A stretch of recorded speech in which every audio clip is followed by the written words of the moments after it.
वज़ीर-ए-आज़म शहबाज शरीफ के ज़ेर सदारत एपेक्स कमेटी का इजलास हुआ है। एलामिया जारी हो चुका है। इजलास में पेशावर धमाके और दहशत गर्दी की नई लहर के मुहर्रिकात का जायजा लिया गया।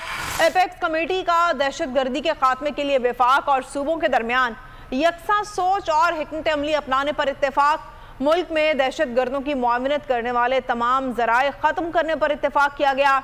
दहशत गर्दी की हर किस्म और शक्ल के लिए ज़ीरो टॉलरेंस का रवैया कौमी नस्बुल-ऐन होगा। उलमा मशाइख दहशत गर्दी के खात्मे के लिए मेंबरों महराब का फोरम इस्तेमाल करें।